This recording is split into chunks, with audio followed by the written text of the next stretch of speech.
Okay, we're reading from the Srimad Bhagavatam, 5th canto, 12th chapter, verse number 4. Who remembers the title of the chapter? Oh, wait, I'm sorry. Talks between Jadapharat and Right. Maharaj, who going to converses with Jadapharat? Hare Krishna. Text number 4. Translation. O Master of Yogic Power. This must be Maharaj Rahugana praising Jadapharat. O Master of Yogic Power.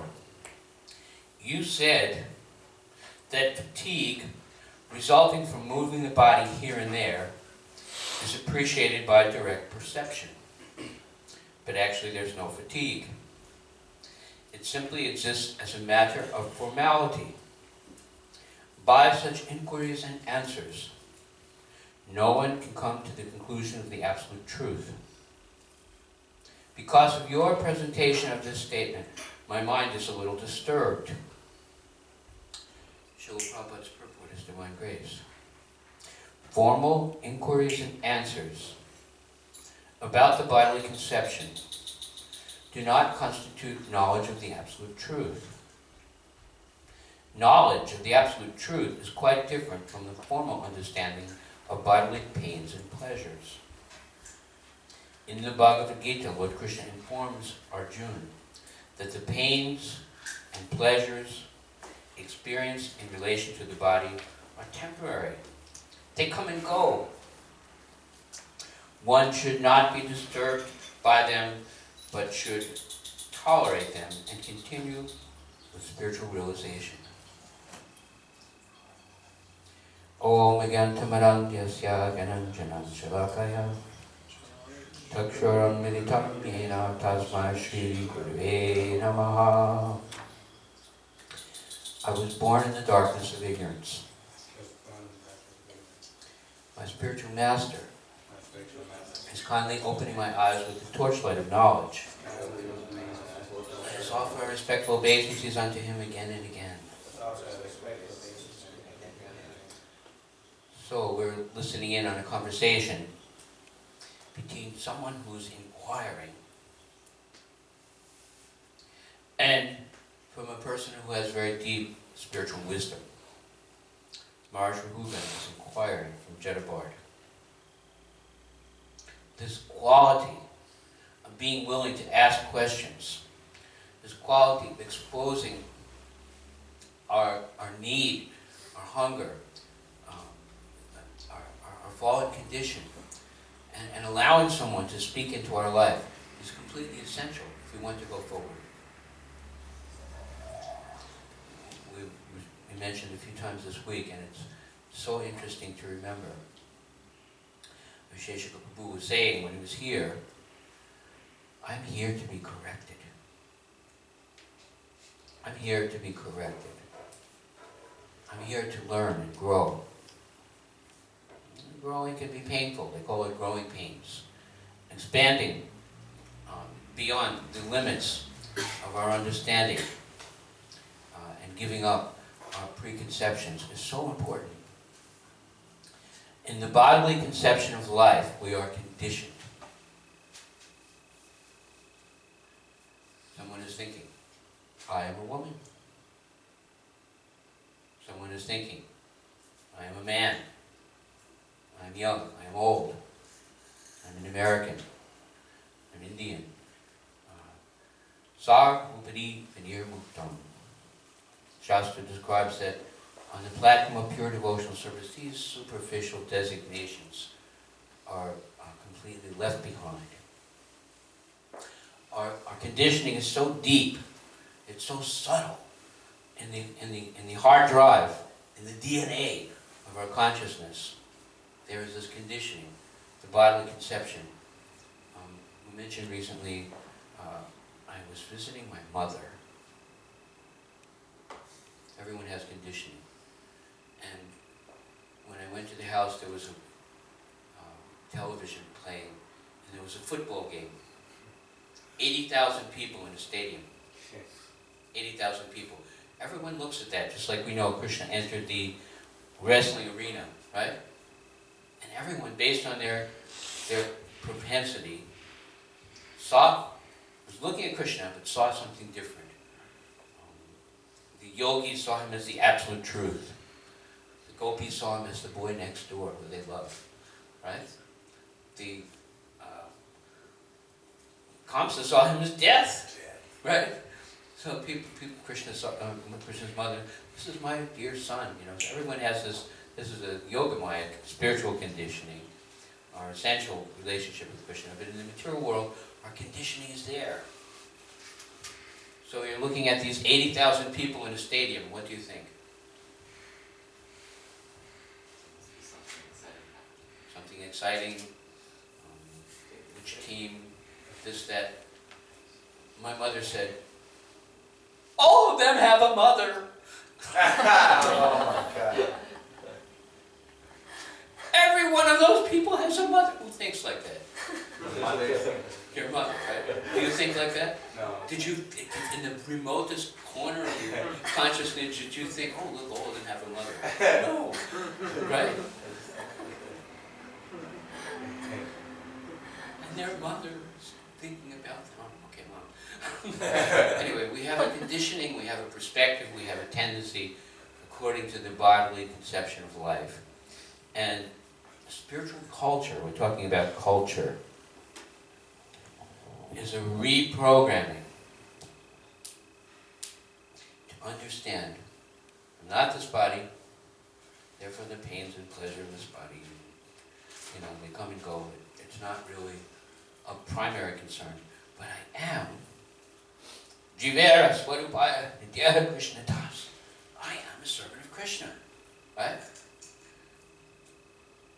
And in that capacity, just like a thespian, an actor,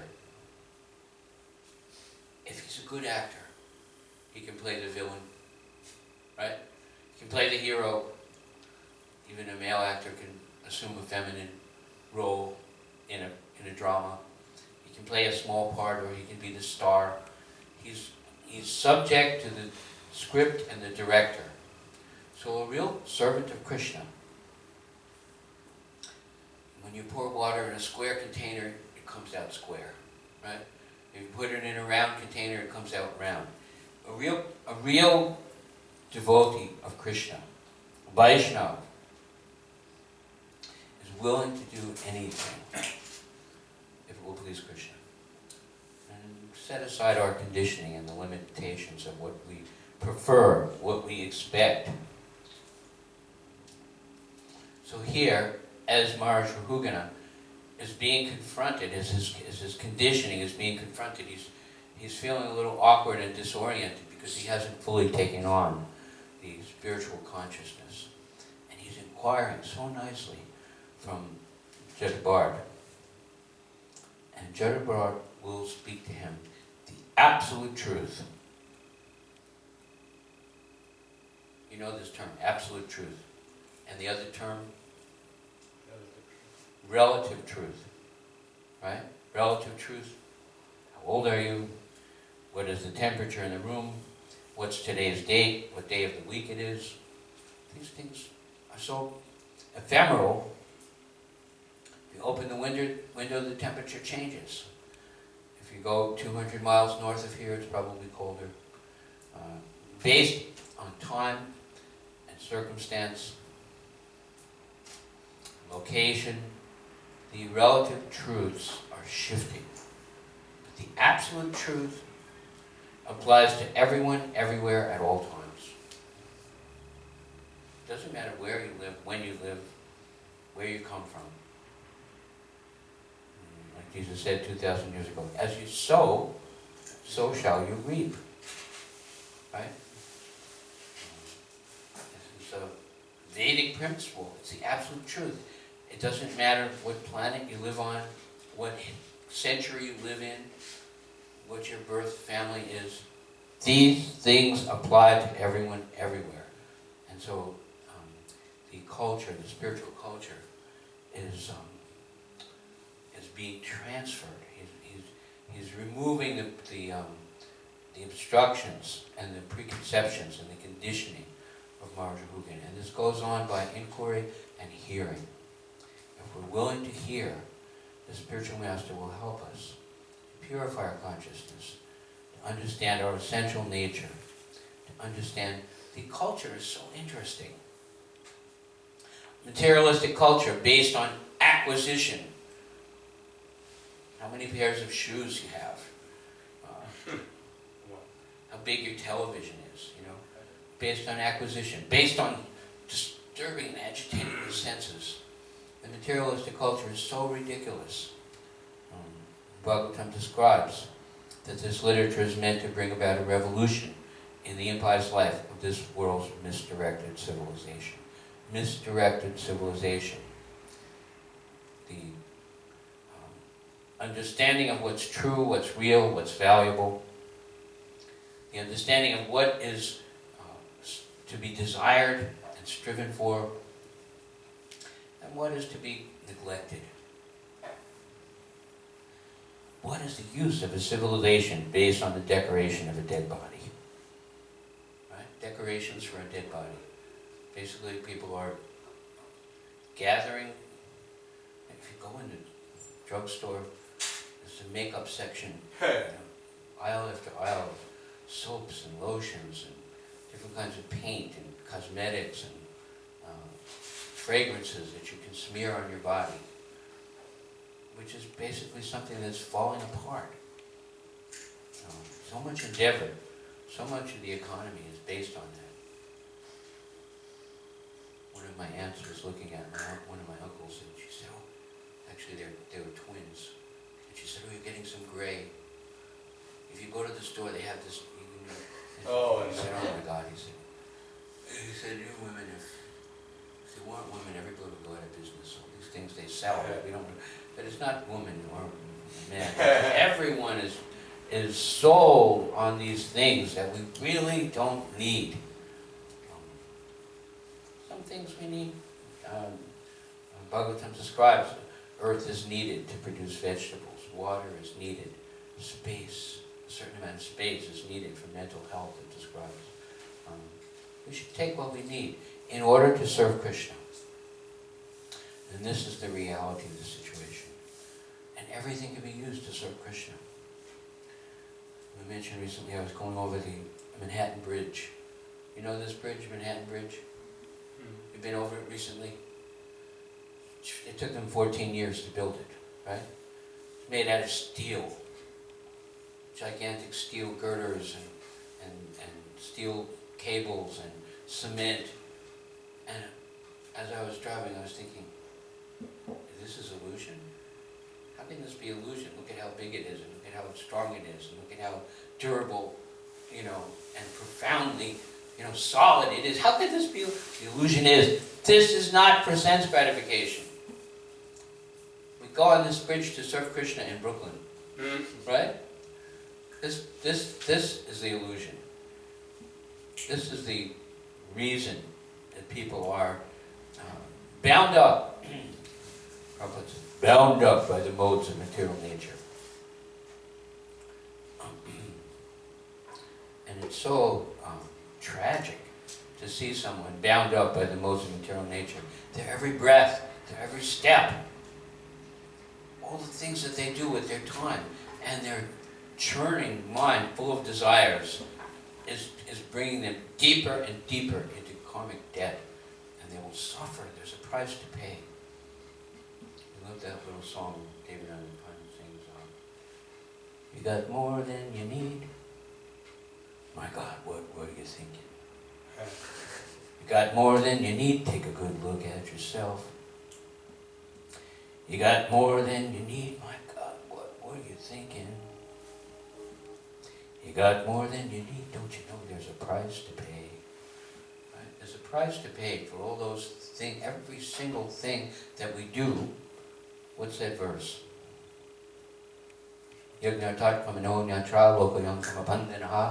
Who knows the translation? Work done, a sacrifice for Vishnu must be performed. Otherwise, Work binds one to the material world. Therefore, perform your activities for the satisfaction of the Lord and become free. Then you are free. You have nothing to lose, nothing to protect, nothing to gain. What does a devotee have? His rounds and his service. That's all. I have one god brother, I won't tell you his name, but he was in such a disturbed condition, I remember. And he wrote to Srila Prabhupada, Prabhupada's disciples, and he said, he was telling him about the complexities of his life, his family, and his mind was just torn to pieces. And he showed me, Prabhupada wrote back to him personally, wrote a little note and said, get up in the morning, bathe, chant your rounds, worship the Lord, hear from Shastra, take a little prasad. And then, if there's some service to do, very nice. All we need is a little place to take rest. It's a simple life. Don't become bound up in the complexities of material life. Right? How to live a simple life in a complicated world. It starts with a blueprint. It starts with a desire. Starts with hearing from Shastra and Guru.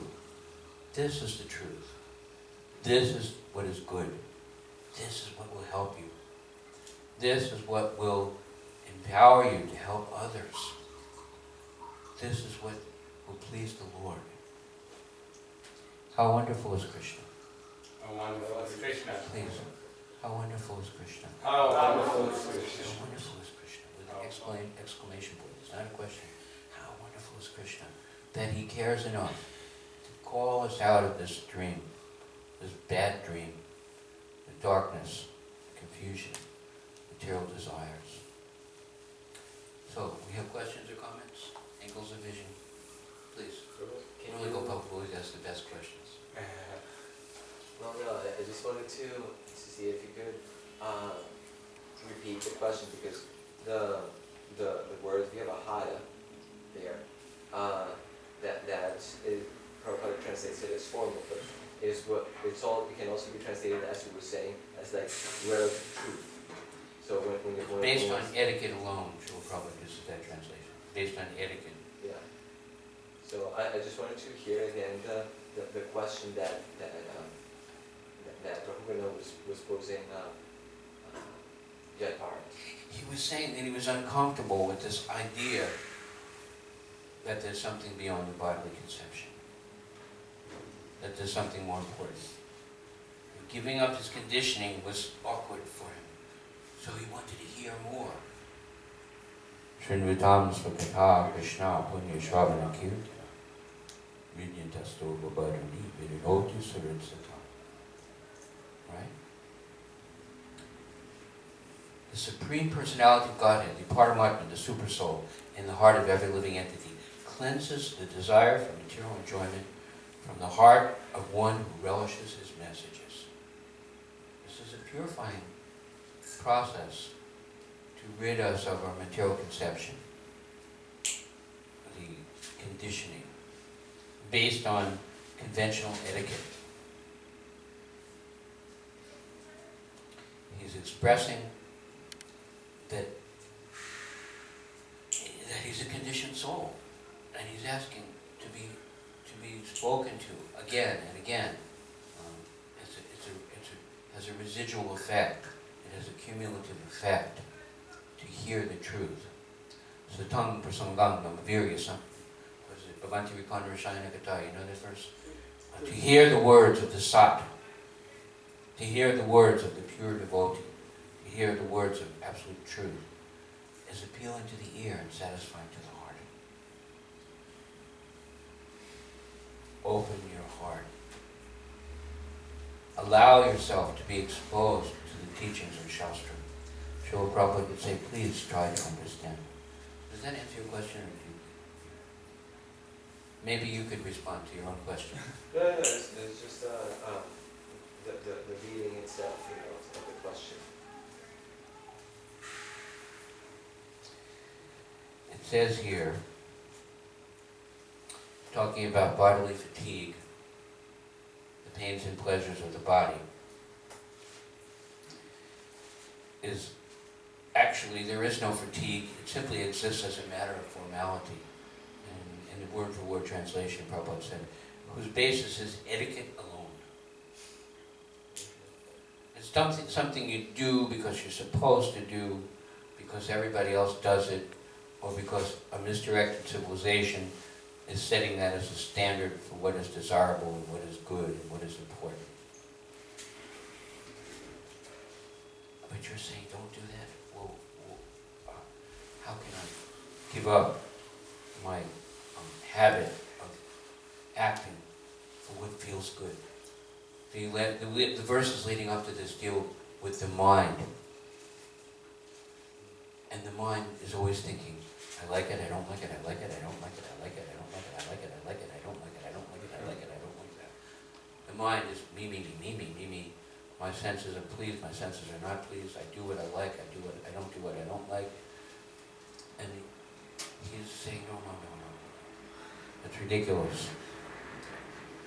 In Jnani Maho, there are the sense objects, right? Yeah. Above the sense objects, there are the senses. I'm feeling this. Above the senses is the mind. The mind says, I like it. I don't like it. Above the mind is intelligence. And the intelligence says, whether I like it or not, this bitter medicine must be taken if I want to get healed. Whether I like it or not, Shastra says, do this and don't do that. Whether I like it or not, intelligence says, don't worry about whether you like it or not. Do it because Krishna says, fight for me. Abandon all desire for gain and safety. Stop thinking about what you're going to get for your senses. About what would soothe the mind. My mind is disturbed. Don't worry about your mind. The mind is to be neglected. There's something higher than the mental platform. The mind being pulled by the senses will bring you to entanglement and suffering. This makes sense, right? Yeah.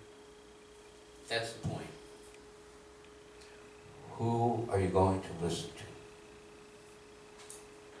Does that satisfy the topic? Anyone else with questions or comments? We welcome. Please, angles of vision. Please. I was hoping if you could expand on how he's completely admitting to his Gurudev that I'm useless. I just still don't get it. You explained it to me so nicely. Right. I still don't get it. I was wondering if you'd go deeper about that moon. Being a fool. Ananda Bihari recently, last winter, he was with Gaurangi at one of the parks over here. And he turned around to answer his cell phone. And Gaurangi had a little stick and she was poking some fish in the pond. When he turned around, all he saw were her feet sticking out of the water. He had pulled her out by the feet. So, fortunately, he could still see the feet and he was able to grab her. So when we are inquiring, we're giving the Guru access to pull us out. Submissive inquiry. Revealing the heart and our doubts. When you begin to engage in devotional service and you begin to do things other than what the mind and senses are dictating, putting the fire under the butter melts and then the impurities come to the surface, right? So if you're in the fire of devotional service, the doubts will come up. But, how am I going to maintain myself? And then when we bring the doubts to the Guru, to the Bhagavatam class, and we say, but, and please, like he's inquiring here, the Guru will speak and we'll be able to have the determination, right? And stop for Asia, but the devotional service to Krishna will be established in the heart as an irrevocable fact. This is the process of hearing. This is the effect of hearing. by regular attendance in classes in the Srimad Bhagavatam, and by rendering service to the pure devotee. Everything that is troublesome to the heart, his heart is troubled here. Everything that is, will be revealed, will be cleansed away, will be destroyed, practically destroyed. And loving devotional service unto the transcendent Lord will be established in the heart as an irrevocable fact. Right? This we captured here. You know, we should, like our life's breath. Like our life's breath. Like you're in one of those diving suits and you're down into the ocean and you have a little tube that pumping air down and somebody puts a little crimp in the tube. Wait a minute, I've got to keep this flow of Shastra, Guru's instruction, glorification of the Lord. I've got to have this. I can't live without it. Right? It says, whatever your occupation, it's a useless labor. It's a useless labor if it does not provoke an attraction for hearing the messages of the Lord. Right? This is right. What's that verse? Second chapter, first canto.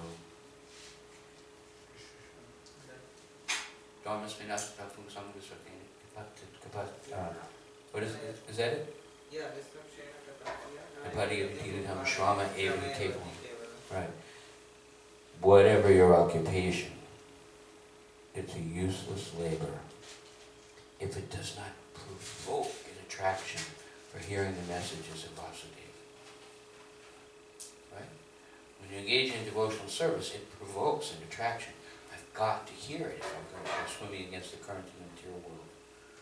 I've got to hear this, or I cannot go on in this service that neglects the minds and senses demands. Crawl to the Bhagavatam class, Yeah. right? Beg the spiritual master to speak again and again. We must continually hear, to be absorbed in Shabda Brahman, the spiritual sound vibration. We know we need it. Right? Other questions or comments?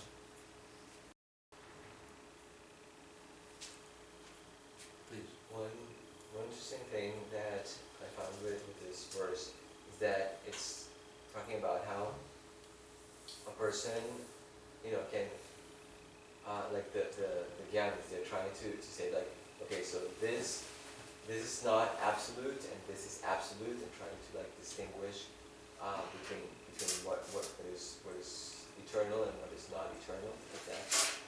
And the Jadvarat was talking about that at some point, with this whole thing of the fatigue. He was saying there's this fatigue, and but it does not really exist. It's conventional. Insubstantial. Yeah, it's insubstantial. But then And pleasures and the pains of the body is not the criteria we should use to determine what kind of desire to cultivate, what kind of thing to strive for. Yeah. But it's interesting to think that Rahugana, right here is, he is hearing from him and he recognizes that. It's like, look, you're talking to me about these things, but we're not going to get to the absolute truth by just talking about these relativities. So it seems like Rahugana already had like some knowledge, Yeah. even though he may have not realized it. He already knew the subject matter, and now he needed to go deeper in his understanding. Who wants to hear about Krishna and devotional service to Krishna? Just an analysis of the material world, it might be a beginning, but it leads to devotional service to Krishna, at the bottom line. There's a verse in the Bhagavatam, without devotional service to Krishna, what is the use of the power of speech, control of the senses, right? What is the use of what makes a whole list of things that might seem desirable? But without devotional service, Prabhupada said, there's so many jiro. You add many, many, many, many zeros, you get a zero. But you put the 1 in front of it, the 0 becomes 10. 2 zeros become 100. So devotional service makes things relevant, beneficial, and perfect. Whether it's the Brooklyn Bridge, the Manhattan Bridge, the Williamsburg Bridge, the floor you're standing on. Devotional service is the life of the soul. So we begin by hearing about devotional service, then we know it's right. Then we want it, we desire it, we speak about it, not just hearing about it, we begin to repeat what we've heard, then we begin to do some devotional service. And then progressively, the next stage is the devotional service becomes our occupation. Not that we work over here and then we come and do some devotional service. We use the talents, we use the ability, we use the education we have. We begin to incorporate that into our life of devotional service, so that what we do for 8 hours a day becomes non-different. And then devotional service to Krishna. It's based on broadcasting Krishna's messages to others and pleasing Krishna by some service or another. And then we become, beyond just our occupation, not just something we do in the morning or once a week on Sunday, or come to the temple because it's your birthday. It's his birthday today. Happy birthday.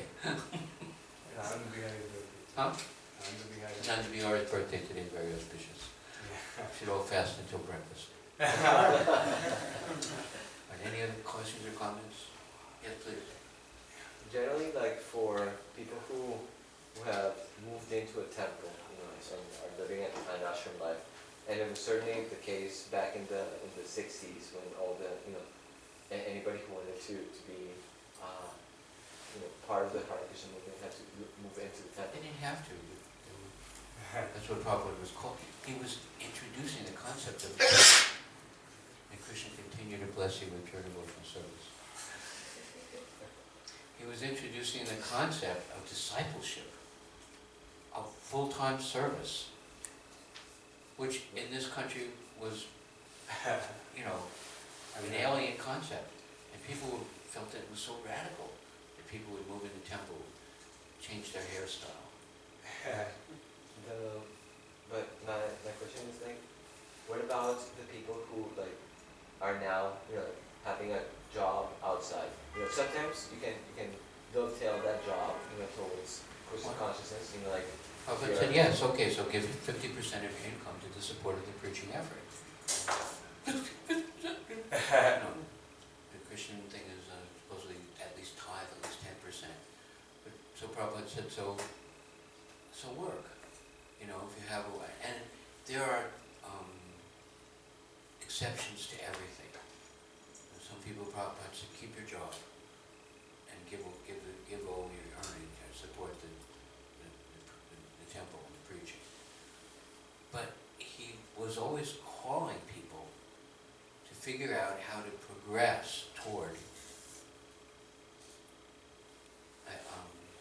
We brought one devotee who had an injury to a hospital in Taiwan, a town called Hualien. It was a Buddhist hospital. It was one nun had made this hospital.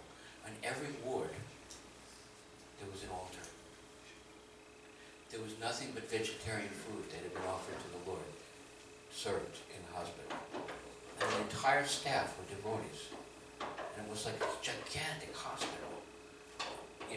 She started just, going around begging, collecting rice, and then she built this amazing hospital.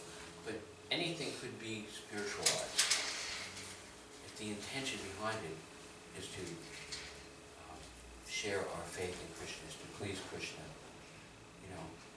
A microphone, the printing press, whatever you're doing, it can be used in Krishna service. But there are some situations that people are in where they are prevented isn't forbidden to preach. And they must put that before the Lord and say, should I stay here? Or should I? And based on desire. I want to please you, Krishna. I want to do, I'm not a doctor, I'm not a lawyer, I'm not an Indian chief, I'm a servant of Krishna. I'm willing to be a doctor or a lawyer or a beggar or a thief or an Indian chief. You know? If that's what you want me to do. Right? You have 4 buttons on your shirt that you do with the children. Rich man, poor man, beggar man, thief. You know? I'm willing to be a thief if you want me to be a thief, Krishna. I'm willing to kill my grandfather. I'm willing to, follow the rules or break the rules. Whatever you want, Lord. It's an intelligent question. So if a person is doing something and they are saying, Krishna, do you want me to keep doing this? Do you want me to do something else? They're rather situated.